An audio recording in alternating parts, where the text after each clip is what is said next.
नमस्कार आदाब, मैं ऐश्वर्य यासिर। स्वागत आप सभी का सियासत टीवी के साउथ इंडिया एक्सप्रेस में। अब देखते हैं मुख्य समाचार।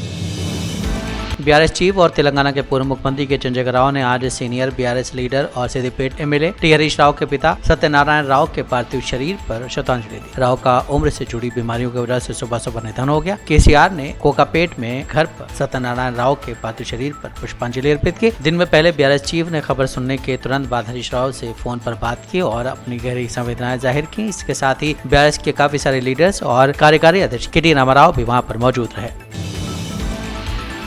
बीआरएस के वर्किंग प्रेसिडेंट के.टी. रामाराव के ऑटो रिक्शा में घूमने और ऑटो ड्राइवरों की बुरी हालत पर कांग्रेस सरकार के बुराई करने के एक दिन बाद पंचायत राज और ग्रामीण विकास मंत्री डी अनुसुईया सीतक्का ने खुद ऑटो रिक्शा में घूमकर और ड्राइवरों से बात करके इस आरोप का जवाब देने की कोशिश की। महिला निगम की चेयरपर्सन बंडू शोभा रानी के साथ मंत्री ने ड्राइवर से जुबली हिल्स उपचुनाव में कांग्रेस का समर्थन करने की अपील की। दिलचस्प बात यह रही कि ऑटो ड्राइवरों ने बीआरएस नेताओं के सामने अपनी शिकायतें रखी, लेकिन कांग्रेस का बयान अलग रहा, जिसमें मंत्री ने ज्यादातर बातें की और सरकार की भलाई की पहलों के बारे में बताया। ड्राइवर से बात करते हुए सीतक्का ने कहा कि महिलाओं के लिए कांग्रेस सरकार की फ्री बस यात्रा स्कीम से ऑटो ड्राइवरों की कमाई पर कोई असर नहीं पड़ा है। उन्होंने आरोप लगाया कि विपक्षी पार्टियों का फैलाया गया झूठा प्रोपेगेंडा है। सीतक्का ने कहा है कि आरटीसी बसें गलियों और छोटी छोटी जगहों पर नहीं चलती हैं। कम दूरी तय करने के लिए लोग ऑटो रिक्शा पर निर्भर रहते हैं।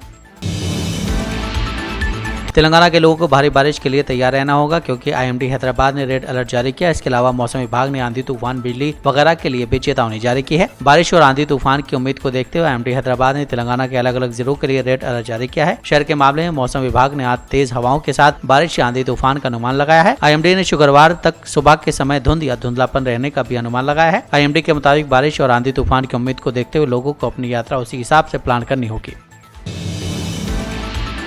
बिहार विधानसभा चुनाव की तारीख जैसे जैसे नजदीक आ रही, राजनीतिक पार्टियों का चुनाव प्रचार तेजी से होता जा रहा है। इसी कड़ी में बिहार के गोपालगंज पहुंचे एआईएमआईएम चीफ असदुद्दीन ओवैसी ने कहा है कि मैं आप सबके बीच एक अहम मामला लेकर आया हूं। मेरे अजीज दोस्तों और बुजुर्गों, आपसे अपील है कि 6 तारीख मतदान का दिन है। अगर आप विकास चाहते हैं तो इस बार हमारे उम्मीदवार को कामयाब बनाएं। याद रखिए, पहले भी आपने बहादुरी से मजलिस के उम्मीदवार के पक्ष में वोट दिया था, उसके लिए मैं आपका शुक्रगुजार हूँ। ओवैसी ने कहा है कि यहाँ के नौजवान को नौकरी चाहिए, खेती के लिए सिंचाई चाहिए और स्वास्थ्य सुविधाएं चाहिए। किसान बिजली और सिंचाई की कमी से जूझ रहे हैं। ये वही मुद्दे हैं जिन पर एक सच्चा विधायक काम करेगा। हमारी पार्टी एआईएमआईएम ने अनस आलम को अपना उम्मीदवार बनाया है, जो इन समस्याओं को समझता है और इसके समाधान के लिए प्रतिबद्ध है।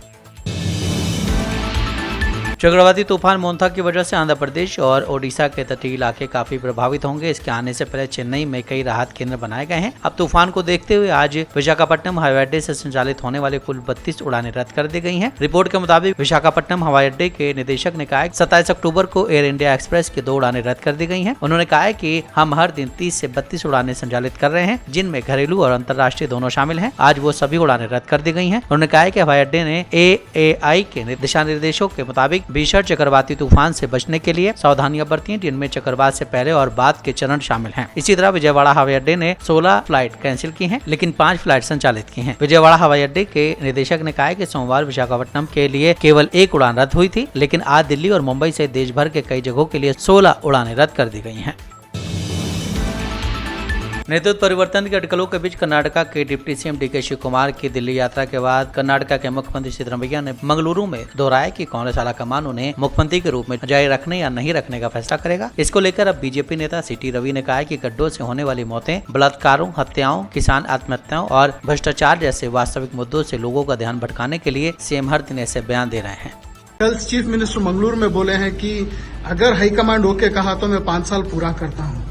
दूसरी तरफ डीके शिव कुमार दिल्ली जा रहे हैं, मुनियप्पा क्लेम कर रहे हैं मैं भी सीएम रेस में हूँ, और केएन राजना कह रहे हैं सिद्धरामैया पूरा करेंगे। हो क्या रहा है सर आपके स्टेट में? सभी जनता को मुद्दा से डाइवर्ट करने के लिए ऐसा कह रहा है।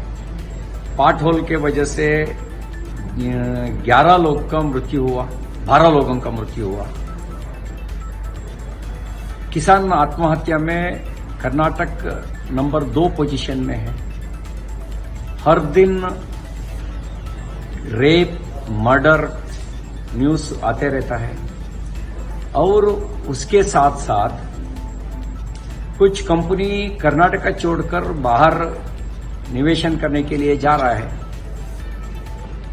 वो जनता उसके वजह से परेशान है, करप्शन के वजह से परेशान है।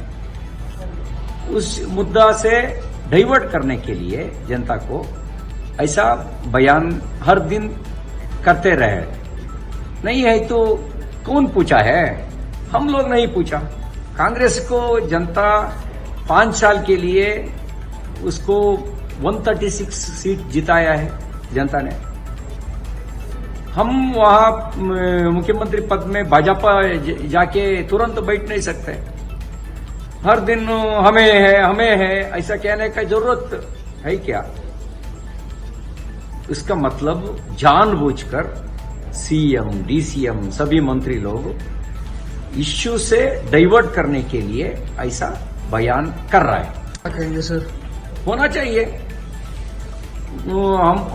हमको खबर मिला है कुछ बांग्लादेशी लोग यहाँ वोटर लिस्ट में उसका नाम भी इंक्लूड किया है।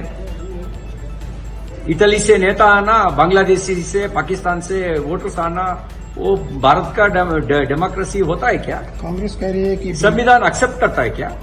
झूठा वोट को हटाना, सही वोट है तो रखना, वो फर्जी वोट है तो हटाना।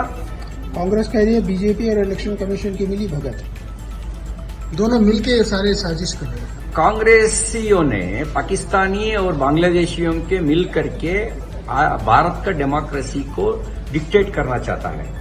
उसको औकात मत देना। भारत का डेमोक्रेसी भारतीयों ने निर्णय करना, कौन नेता बनना, कौन विधायक बनना, कौन संसद बनना, भारतीयों ने निर्णय करना। पाकिस्तानी निर्णय कर सकता है क्या भारत में कौन किसको जिताना? पाकिस्तान बांग्लादेशियों ने निर्णय कर सकता है क्या किसको जिताना? केवल भारतीयों ने कर सकता है। अम्बेडकर जी ने दिया है भारतीयों के लिए। पाकिस्तानी वोटर्स को ऐड करने के लिए, यहां शामिल करने के लिए, बांग्लादेशियों को शामिल करने के लिए संविधान है क्या? कर्नाटक में पिछले दिनों कांग्रेस सरकार ने एक आदेश जारी किया था। इस आदेश के मुताबिक प्राइवेट संगठनों को सरकारी परिसरों में कार्यक्रम आयोजित करने के लिए पहले अनुमति लेने अनिवार्य किया गया था। सरकार के इस आदेश के विरोध में हाईकोर्ट में याचिका दायर की गई थी, जिसके बाद आज कोर्ट ने मामले पर सुनवाई करते हुए आदेश पर रोक लगा दी है। कोर्ट का यह फैसला कर्नाटक की कांग्रेस सरकार को एक बड़ा झटका माना जा रहा है। हाईकोर्ट ने सरकार के इस आदेश को आरएसएस की गतिविधियों को निशाना बनाने वाला कदम बताया है। जस्टिस नागप्रसन्ना की सिंगल जज बेंच ने सरकार के निर्देश पर अंतरिम रोक लगा दी है और मामले की अगली सुनवाई 17 नवंबर को तय की है। सरकार के निर्देश को चुनौती देने वाली याचिका पुष्प चैतन्य सेवा संस्था द्वारा दायर की गई थी, जिसमें तर्क दिया गया था कि यह कदम निजी संगठनों के वैध गतिविधियों को संचालित करने के अधिकारों का उल्लंघन करता है। कोर्ट ने अब आदेश पर अंतरिम रोक लगा दी और सरकार को नोटिस जारी किया है। एमवीए की 1 नवंबर की रैली पर समाजवादी पार्टी के नेता अबू आसिम आजमी ने कहा है कि मैं इसका समर्थन करता हूं। वोट चोरी हो चुकी है। राहुल गांधी ने सारा डेटा पेश किया है। हमारे इलाकों में भी सैकड़ों वोट बाहर से डाले गए। चुनाव आयोग इस पर ठीक से काम नहीं कर रहा है। मैं इस रैली का समर्थन करता हूं, लेकिन मैं इस गठबंधन का सदस्य नहीं हूं। वहीं 12 राज्य यूटीज में SIR के दूसरे फेज पर उन्होंने कहा है कि हमें इसके खिलाफ आवाज उठानी चाहिए। जब तक हमारी मांगे पूरी नहीं हो जाती, लोगों को चुनाव नहीं होने देना चाहिए। देखिए, मैं उसको सपोर्ट करता हूँ। वोट चोरी के मामले में हम सपोर्ट करते हैं। वोट चोरी हुई है, राहुल जी ने बहुत मेहनत किया, निकाला सारी चीजें, और हम खुद भुगभोगी हैं। हमारे इलाकों में भी कई 100 वोट जो है बाहर से लाकर डाल दिए जाते हैं, और इसमें जो है सही तरीके से इलेक्शन कमीशन काम नहीं कर रहा है। ये हम लोग सब लोगों का मानना है। ये रैली निकल रही, मेरा सपोर्ट है, लेकिन मैं इस अलायंस में शामिल नहीं हूँ। ये सब लोग मिलिए एक साथ में, सब बात करिए अच्छी तरह से, और जो है वो निगलने ना पाए, हम ही लोग निगल लें। हम मुंबई के लोग हैं और इतने सालों से उद्धव जी की पार्टी यहाँ नगर पालिका में रही है, तो अब सब लोग मिलकर काम करें। लेकिन अब बताइए मुझे, आप कैसे होगा ये? अगर यही लोग इन्हीं पार्टी में शामिल ये कहेंगे कि उत्तर भारतीयों को गाली देंगे, जो बेचारे मजदूर यहाँ आते हैं जिनको मराठी नहीं आती है, उनको मराठी बोलने मजबूर करेंगे, उनकी छोटी छोटी दुकानें बंद करा देंगे, और वो उत्तर प्रदेश जहाँ पे सारे मतलब देवी देवताओं का स्थान है, उन स्थान के लोगों को गाली देंगे। और जो करोड़ों लोग जाते हैं गंगा में स्नान करने के लिए, उनकी आस्था है, ये कहेंगे गंगा का पानी बदबू आता है। बिहार में बहुत सारे देवी देवताओं का स्थान है, वहां लोग जाते हैं और उनको यहाँ मारेंगे, गाली देंगे। और हमारी मस्जिदों के सामने जाकर के लाउड स्पीकर उतारने के लिए वहां पर जाके प्रोटेस्ट करेंगे। तो ऐसे लोगों के साथ मैं तो नहीं जा सकता हूँ, मैं तो इस तरह नहीं जाऊंगा। लेकिन मैं कहूंगा कि हम फिर मैं चाहूंगा कि जो आए हैं पूरा मुंबई को खाने के लिए, उनके खिलाफ सबको इकट्ठा होकर के मुंबई को बचाना चाहिए। वोटर्स की केरल के मुख्यमंत्री पिनराई विजयन ने मतदाता सूची के SIR को लोकतंत्र के लिए खतरा बताया। उन्होंने आज चुनाव आयोग के इस फैसले की आलोचना की और इसे लोकतांत्रिक प्रक्रिया के लिए गंभीर चुनौती बताया है। सीएम विजयन ने कहा है कि इस कदम से चुनाव आयोग की मंशा पर संदेह पैदा हो गया है और चेतावनी दी है कि इससे चुनावी प्रणाली में जनता का विश्वास कम हो सकता है। विजयन ने कहा है कि आयोग मौजूदा मतदाता सूचियों के बजाय 2002 से 4 की मतदाता सूचियों के आधार पर संशोधन की तैयारी कर रहा है, जो 1950 के जनप्रतिनिधित्व अधिनियम और 1960 के मतदाता पंजीकरण नियमों का उल्लंघन होगा। सीएम ने आगे कहा है कि इन कानूनों में स्पष्ट रूप से कहा गया है कि कोई भी वर्तमान मतदाता सूची को आधार मानकर ही अपडेट किया जाना चाहिए। मुख्यमंत्री ने कहा है कि राज्य चुनाव अधिकारी ने आयोग को पहले सूचित कर दिया था कि SIR अव्यवहारिक होगा क्योंकि केरल स्थानीय निकाय चुनाव की तैयारी कर रहा है। विजयन ने कहा है कि इन चेतावनियों के बावजूद इस समय SIR को आगे बढ़ाना इस कदम के पीछे के उद्देश्य पर संदेह पैदा करता है। साउथ इंडिया एक्सप्रेस यहीं समाप्त होता है। मुझे दें इजाजत। बाकी खबरों के लिए आप बने रहें सियासत टीवी के साथ।